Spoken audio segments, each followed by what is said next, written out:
So, back with another video. So far, just to recap, we had selling my microwave, then we had simulating a financial crisis, and then after all of these things, we went broke in Tenerife. How are we going to move forward? How are we going to go onwards, but upwards as well? To get to the point, I want to start off with a bit of context for this video, why it matters, why you should listen to this, and why all of these things tie into Toby's schemes. It's not just about the fact that we have a scheme, an idea, we execute it, and we get a bit of money. No, we have to look at the bigger picture.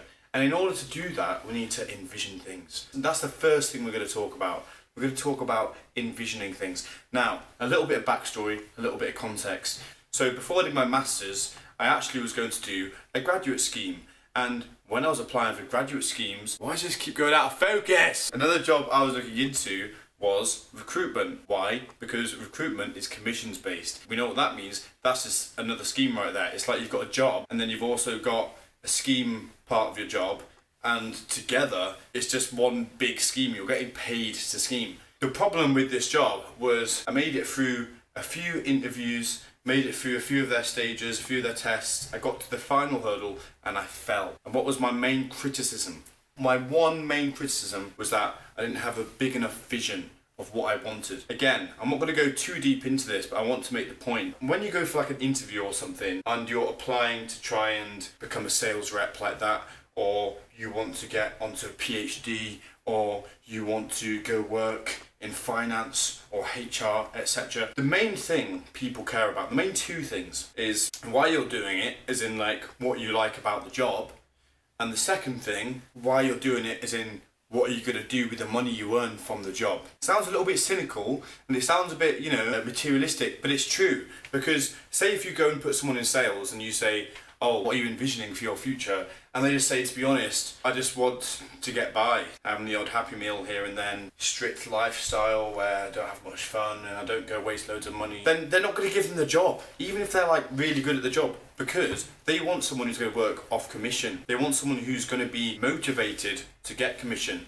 And maybe, even though Bob over there is saying all of these things about how he lives cheaply and all of this, even if he's really, really good for whatever reason at commission and sales, they're not going to give him the job. It's as simple as that. They want someone, and unfortunately that's where I fell. There was two of us left and they gave it to someone else. So, unfortunate, but then I also wouldn't be here where I am now. And as I said before, it's about what goes around comes around, and everything that happens for a reason. With all of that being said, what was the key point I was just trying to execute in a really waffly way is that you need to have visions in your mind. And you can even apply it to non-monetary things. Do you think Magnus Carlsen just went and said, oh, I hope I get better at chess and beat so-and-so? No, he wanted to be the #1 chess player in the world, and he is. So, like, people who aim for great things, they seek those great things. They have those visions. They have all of these things, and that is what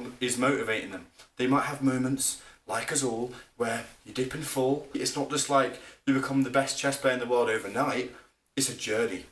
And that's what we're going to talk about today as well as the visions. The journey and the visions. Done. So step 1 is having vision. Now we've got vision, i.e. I want X, or I dream of ... You know what I'm trying to say here? What is that for you? What does that look like? I've already talked about before how one of my dream goals is to have a McLaren. That would be sick. And I do need to be a bit more focused and a bit more expansive of that idea, because otherwise I'm just going to wander aimlessly and be like, oh, hopefully it happens. And that's what we're trying to avoid. We're trying to avoid that at all costs. We're trying to strengthen our visions, and we're trying to strengthen our argument to ourselves of the delusion we can push forward.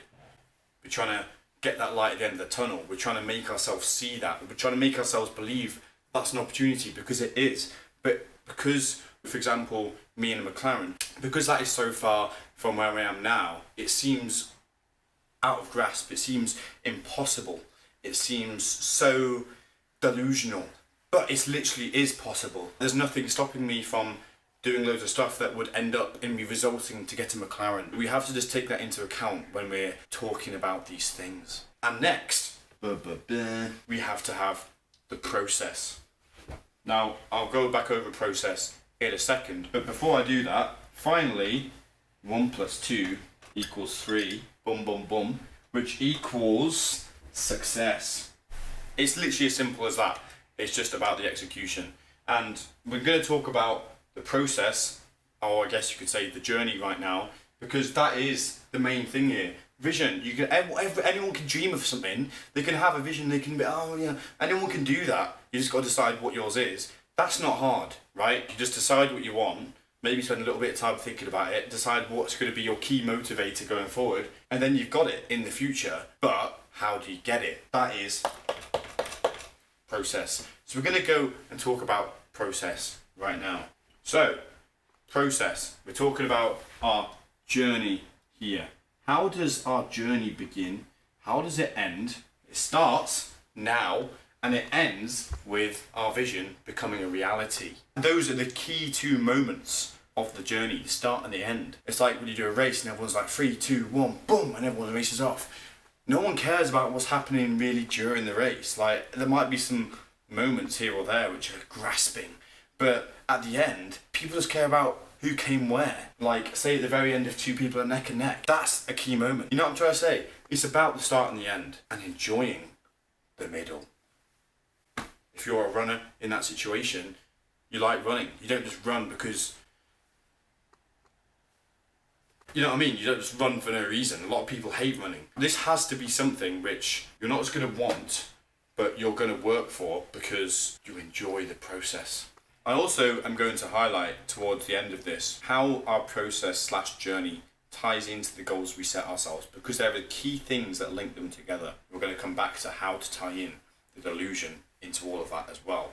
So the journey, as we said before, it starts here, now, and it ends here. And in order to kind of make this actually happen, we need to have time, and also we need to have progress. So, there we go. We've got time, progress, and a straight arrow from now to our goal or goals being achieved. Now, what makes up this arrow?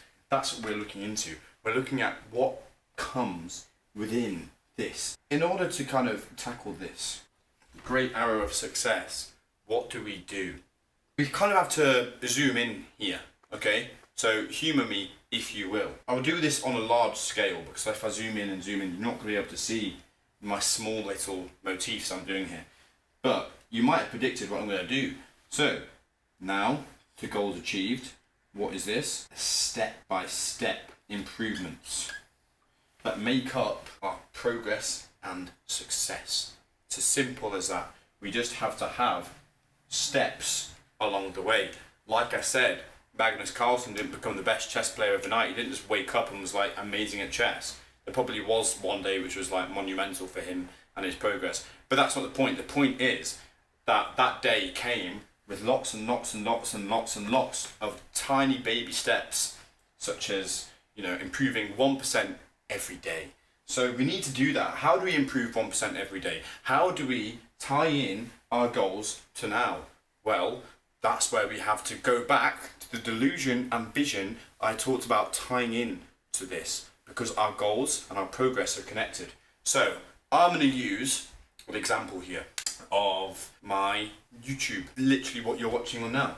So as a disclaimer as well, once I've talked about this, I'm not just going to waffle and chat and all of this. I'm actually going to write down my own goals, post them here on this video for literally everyone to see. And then it's going to be really embarrassing if I don't then complete them, right? Isn't it? So that's going to motivate me. So it's not just like I'm just chatting a load of rubbish and then after that, who am I to say that stuff? Because we'll come back, we'll review the footage, and that will tie us all in together nicely as a proof, hopefully, fingers crossed, of my word. Let's just label 1, 2, 3, 4, 5. Now, let's say, for my example of this, right here and now, I want to get 25,000 views across TikTok, Instagram, and YouTube by the end of April. How am I going to do that? What goals do I need to achieve along the way? It's like you break the goals down, and then even within these 5 goals, like I was saying before, how I can't do it because you're not going to be able to see it. But you need to like think of the steps within these goals, and you just break everything down. Like that's what a master plan is really. You have the key things you're trying to achieve and why, and then within those achievements and those hopes and dreams, you have the micro goals. Then within the micro goals, you have micro goals. Then you have micro goals, and so on and so on and so forth, until you literally have a step-by-step journey to success, or for you completing whatever it is you want to complete. Makes sense? So number one, I need to post daily. Secondly, I need to produce content. Thirdly, I need to engage with my audience, i.e. I need to respond to comments, I need to be engaging, I need to listen to people's ideas, criticisms and thoughts and beliefs upon how I can improve, etc. Fourthly, come back over here, I need to analyze. So I need to analyze my content, what time it's best to post, what time most of my audience are online, what are my audience watching my videos on. If they're watching them on their phones, I need to make sure, that everything's okay with that. But if they're watching them on TVs, there's extra things I need to do. For example, I might check my own YouTube videos on my TV to make sure that the quality is sufficient and that it's not just that it looks great on a phone but crap on a TV. And then fifth, I need to build my skills. So, what do I mean by building my skills? Let's say I do a really, really good video and I have lots of really bright ideas for it, and then at the end of that, I just go and film it, and then actually it turns out to be really bad because I've edited it in such a bad way. What else comes underneath that? This is literally, by the way, what I was talking about when I said breaking it down. So with regards to building my skills, there's editing, there's production, there's talking to the camera, there's confidence building. I guess you could even say like the analyzation is a skill within itself, even though that's kind of its separate entity with regards to the progress. But there's just lots of things that make up these skills that really, really matter in order for me to succeed. There's no underlying skills, there's nothing on top of what's underlying. You understand? Underlying suggests that it's beneath something, and if there's nothing beneath anything, then nothing can go on top of that thing. It's the foundation. That's what I'm saying. With all that being said, what are my goals that I'm going to set with this video as promised, and why? I'm going to pick 5 specific goals that I'm going to focus on during April. Number 1, as we just said, 25k views across all platforms, and that should be jobs are good at. Secondly, gym transformation. We're currently working on this. We're making great progress, but we need to carry on the progress, otherwise we're going to come to a halt. 4 kg lost this month, and hopefully then we'll be in a really, really good position to build some more muscle again. Build the muscle, cut the fat. Build the muscle, cut the fat. Again, the journey. Thirdly, in April, we're going to try and make an extra £1,500 of income from schemes. We've got to envision goals that right now we don't know how they're going to become true. Because if you said to me, what are you going to do this month to earn an extra £1,500, I don't know. Or how are you going to ensure that you lose 4 kilograms of fat whilst doing everything you're currently trying to do? Well, exercise mainly, but also diet and also that, and fitting that into my schedule, yeah, that's going to be really tricky. So again, I can't quite see the path yet, but the vision's there. What's the difference between saying, I don't know how I'm going to get McLaren, and I don't know how I'm going to get 25k views? Because both of them are things I don't know how to do yet. And the yet is the only thing stopping us. It's the only thing. We've just got to see it. Do you understand what I'm trying to say? What comes fourth? As we know, or as you may have picked up, I'm quite interested in chess. I'm also quite shit at chess. So we need to change that as well. So how am I going to do that? Well, I'm going to practice. I'm going to learn. I'm going to read, study, again, breaking it down into micro goals. How am I going to measure this? Again, we've got to measure this. It's got to be tangible. We can measure 25k views. We can measure 4 kg on the scales. We can measure 1.5k in the bank. We can see if it's there or not. And with number 4, how are we going to measure my chess accuracy and my improvements? Well, we're going to measure that by saying I want to be in the top 10% of chess players online on chess.com worldwide. In order to kind of follow your goals and also make it more easy to follow your goals, you can't just have lots of serious things in there. Losing 4 kilograms of fat, it is measurable, but it's also difficult. That's 1 kilogram of fat a week. Cool thing about fat though is you can lose up to 5 pounds a week. Oh. And 25k views. That's 5 or 6k views per week. And extra 1.5k. That's £400 thereabouts a week. And top 10% of chess. That's like I'm gonna have to improve each week. That all looks like a really kind of scary, difficult thing.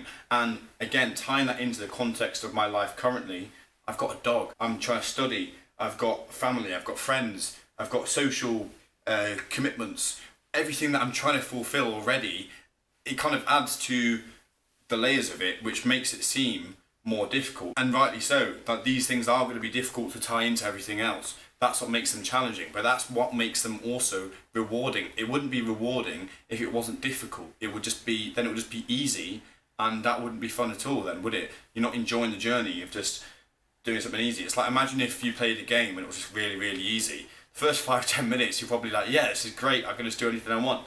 And then you get really bored really quickly because you've not got anything to chase anymore. You need the chase. It's like, say, imagine you're trying to date someone and they keep stringing you along. You're kind of like intrigued by that. So you go and try and pursue them more. Not in a weird way. Everything in a normal sense, I'm just trying to say. But I'm just trying to get to the point of when something is a bit more out of reach and it kind of strings you along. You know, it's like a donut being dangled in front of your head and you want the donut.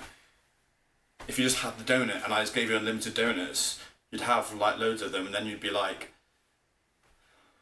That's why we have a weekly chocolate fudge cake, right? Every week is the next week to look forward to because we have a weekly chocolate fudge cake. Anyway, back to this. How does that all tie into this? How does that all relate to this? One thing you can do that makes this all more fun and achievable is you add something in there that is a little easier, not necessarily as delusional, and also something in there that is fun, right? Because then it's fun to do, etc. So, what do I mean by that? Okay, what's an example? What am I trying to say?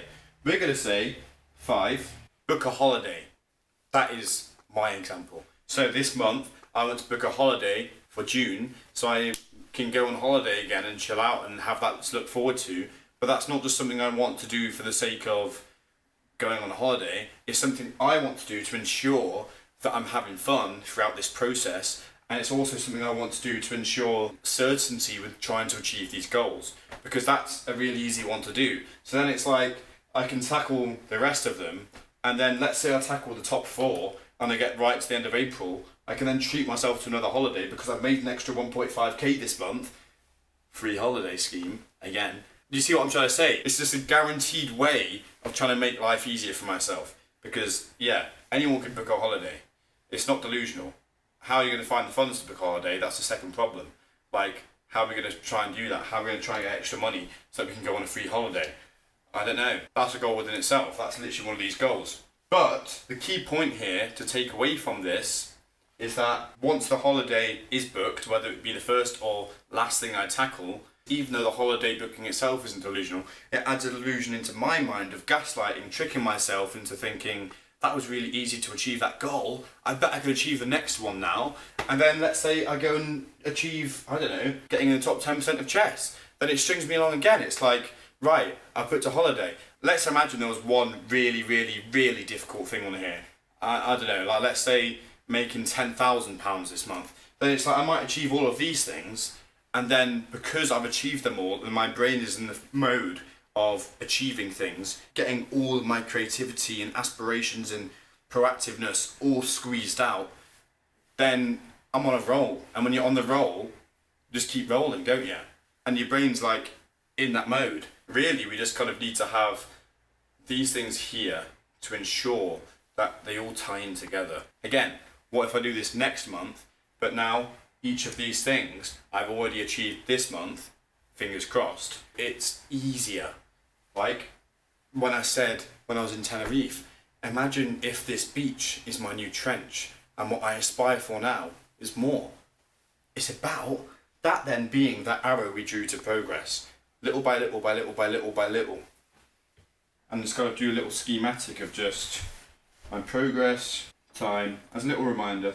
This kind of being the end point here, and then as we kind of tie in together our progress and our time, we can get to that end point and everything's sorted. But no, in all seriousness, that's our goal.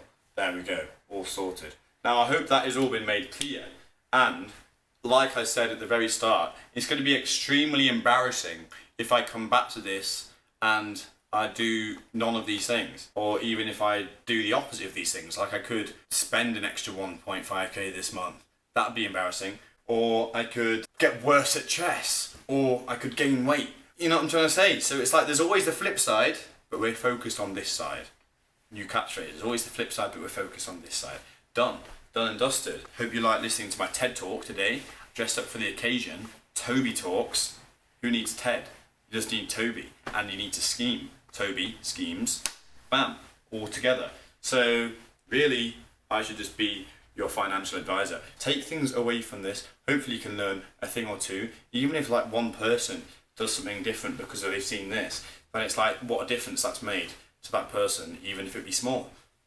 Hope you enjoyed Toby Talks, and if you are watching this still, thank you very much for listening, thank you very much for watching, and if you give me a follow, a like, or drop a little comment below, I'd really appreciate it. I think there should even be like a little thing coming up and about sometime around now, where it's like subscribe here and another video, old video over here.